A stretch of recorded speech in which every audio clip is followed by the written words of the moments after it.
Hey there. Subscribe to my channel. And also press this bell icon, so you never miss any new updates, cause whenever we upload new video you will get a notification on your phone. رسول اللہ صلی اللہ علیہ وآلہ وسلم سب لوگوں سے زیادہ جواد سخی تھے، اور رمضان میں دوسرے اوقات کے مقابلے میں جب جبرائیل علیہ السلام آپ صلی اللہ علیہ وآلہ وسلم سے ملتے بہت ہی زیادہ جود و کرم فرماتے۔ جبرائیل علیہ السلام رمضان کی ہر رات میں آپ صلی اللہ علیہ وآلہ وسلم سے ملاقات کرتے اور آپ کے ساتھ قرآن کا دورہ کرتے۔ غرض حضرت صلی اللہ علیہ وآلہ وسلم لوگوں کو بھلائی پہنچانے میں بارش لانے والی ہوا سے بھی زیادہ جود و کرم فرمایا کرتے تھے۔ صحیح بخاری حدیث نمبر 6۔ ہرقل شاہ روم نے قریش کے قافلے میں ایک آدمی بلانے کو بھیجا، اور اس وقت یہ لوگ تجارت کے لیے ملک شام گئے ہوئے تھے، اور یہ وہ زمانہ تھا جب رسول اللہ صلی اللہ علیہ وسلم نے قریش اور ابو سفیان سے ایک وقتی عہد کیا ہوا تھا۔ جب ابو سفیان اور دوسرے لوگ ہرقل کے پاس ایلیا پہنچے جہاں ہرقل نے دربار طلب کیا تھا، اس کے گرد روم کے بڑے بڑے لوگ، علماء، وزراء و امراء بیٹھے ہوئے تھے۔ ہرقل نے ان کو اور اپنے ترجمان کو بلوایا، پھر ان سے پوچھا کہ تم میں سے کون شخص مدعی رسالت کا زیادہ قریبی عزیز ہے؟ ابو سفیان کہتے ہیں کہ میں بول اٹھا کہ میں اس کا سب سے زیادہ قریبی رشتہ دار ہوں۔ یہ سن کر ہرقل نے حکم دیا کہ اس ابو سفیان کو میرے قریب لا کر بٹھاؤ اور اس کے ساتھیوں کو اس کی پیٹھ کے پیچھے بٹھا دو۔ پھر اپنے ترجمان سے کہا کہ ان لوگوں سے کہہ دو کہ میں ابو سفیان سے اس شخص یعنی محمد صلی اللہ علیہ وسلم کے حالات پوچھتا ہوں، اگر یہ مجھ سے کسی بات میں جھوٹ بول دے تو تم اس کا جھوٹ ظاہر کر دینا۔ ابو سفیان کا قول ہے کہ خدا کی قسم اگر مجھے یہ غیرت نہ آتی کہ یہ لوگ مجھ کو جھٹلائیں گے تو میں آپ صلی اللہ علیہ وسلم کی نسبت ضرور غلط گوئی سے کام لیتا۔ خیر، پہلی بات جو ہرقل نے مجھ سے پوچھی وہ یہ کہ اس شخص کا خاندان تم لوگوں میں کیسا ہے؟ میں نے کہا وہ تو بڑے اونچے عالی نسب والے ہیں۔ کہنے لگا اس سے پہلے بھی کسی نے تم لوگوں میں ایسی بات کہی تھی؟ میں نے کہا نہیں۔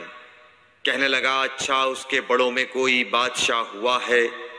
میں نے کہا نہیں۔ پھر اس نے کہا بڑے لوگوں نے اس کی پیروی اختیار کی ہے یا کمزوروں نے؟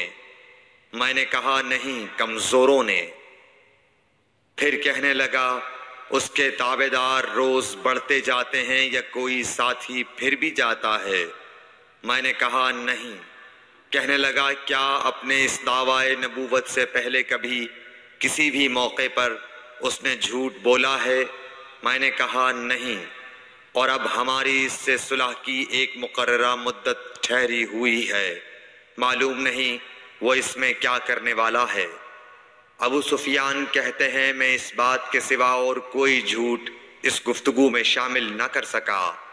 ہرقل نے کہا کیا تمہاری اس سے کبھی لڑائی بھی ہوئی ہے؟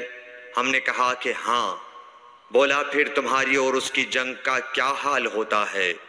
میں نے کہا لڑائی ڈول کی طرح ہے، کبھی وہ ہم سے میدان جنگ جیت لیتے ہیں اور کبھی ہم ان سے جیت لیتے ہیں۔ ہرقل نے پوچھا وہ تمہیں کس بات کا حکم دیتا ہے؟ میں نے کہا وہ کہتا ہے کہ صرف ایک اللہ ہی کی عبادت کرو، اس کا کسی کو شریک نہ بناؤ، اور اپنے باپ دادا کی شرک کی باتیں چھوڑ دو، اور ہمیں نماز پڑھنے، سچ بولنے، پرہیزگاری اور صلہ رحمی کا حکم دیتا ہے۔ یہ سب سن کر پھر ہرقل نے اپنے ترجمان سے کہا کہ ابو سفیان سے کہہ دے کہ میں نے تم سے اس کا نسب پوچھا تو تم نے کہا کہ وہ ہم سے عالی نسب ہے، اور پیغمبر اپنی قوم میں عالی نسب ہی بھیجے جایا کرتے ہیں۔ میں نے تم سے پوچھا کہ دعویٰ نبوت کی یہ بات تمہارے اندر اس سے پہلے کسی اور نے بھی کہی تھی؟ تو تم نے جواب دیا کہ نہیں۔ تب میں نے اپنے دل میں کہا کہ اگر یہ بات اس سے پہلے کسی اور نے کہی ہوتی تو میں سمجھتا کہ اس شخص نے بھی اسی بات کی تقلید کی ہے جو پہلے کہی جا چکی ہے۔ میں نے تم سے پوچھا کہ اس کے بڑوں میں کوئی بادشاہ بھی گزرا ہے تو تم نے کہا کہ نہیں۔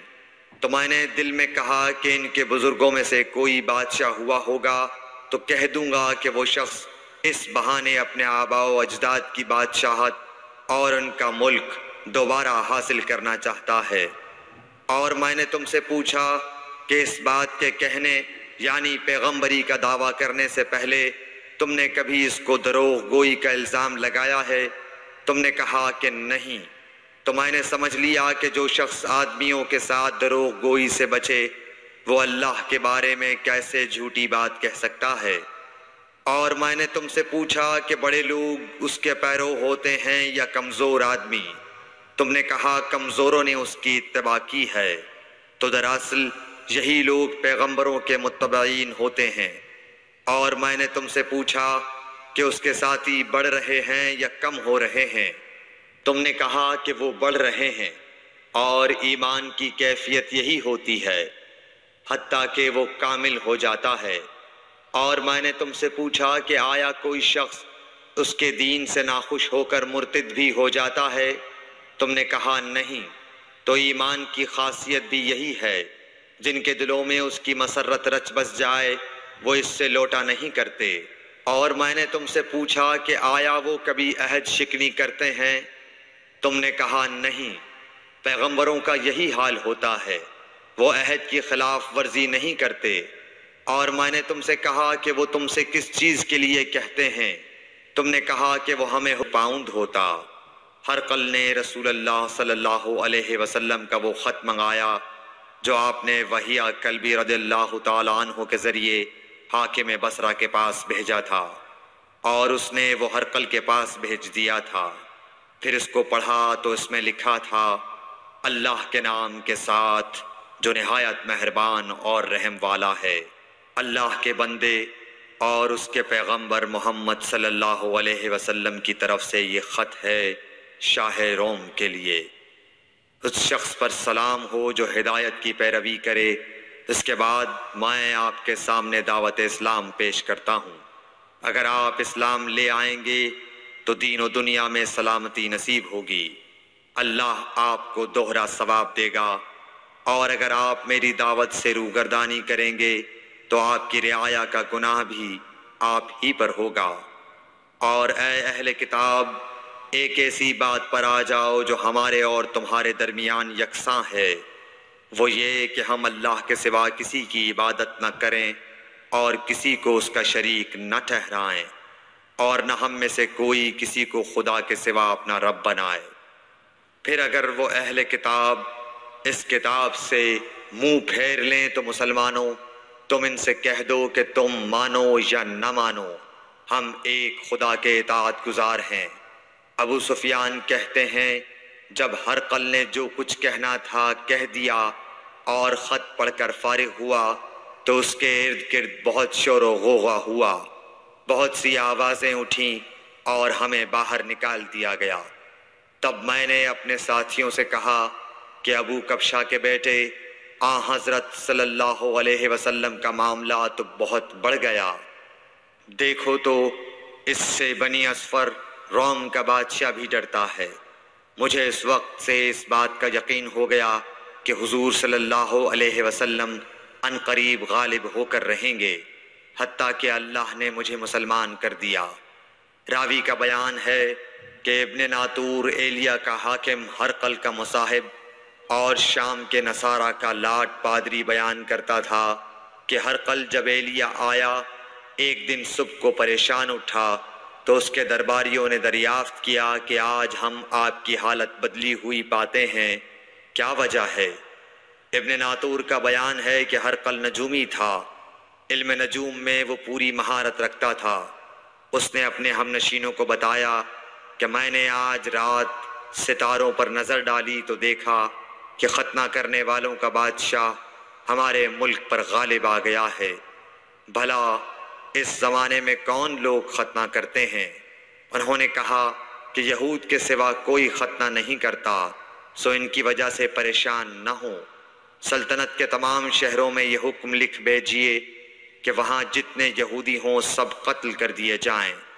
وہ لوگ انہی باتوں میں مشغول تھے کہ ہرقل کے پاس ایک آدمی لایا گیا جسے شاہ غسان نے بھیجا تھا۔ اس نے رسول اللہ صلی اللہ علیہ وسلم کے حالات بیان کیے۔ جب ہرقل نے سارے حالات سن لیے تو کہا کہ جا کر دیکھو وہ ختنہ کیے ہوئے ہے یا نہیں۔ انہوں نے اسے دیکھا تو بتلایا کہ وہ ختنہ کیا ہوا ہے۔ ہرقل نے جب اس شخص سے عرب کے بارے میں پوچھا تو اس نے بتلایا کہ وہ ختنہ کرتے ہیں۔ تب ہرقل نے کہا کہ یہی محمد صلی اللہ علیہ وسلم اس امت کے بادشاہ ہیں جو پیدا ہو چکے ہیں۔ پھر اس نے اپنے ایک دوست کو رومیہ خط لکھا اور وہ بھی علم نجوم میں ہرقل کی طرح ماہر تھا۔ پھر وہاں سے ہرقل حمص چلا گیا۔ ابھی حمص سے نکلا نہیں تھا کہ اس کے دوست کا خط اس کے جواب میں آ گیا۔ اس کی رائے بھی حضور صلی اللہ علیہ وسلم کے ظہور کے بارے میں ہرقل کے موافق تھی کہ محمد صلی اللہ علیہ وسلم واقعی پیغمبر ہیں۔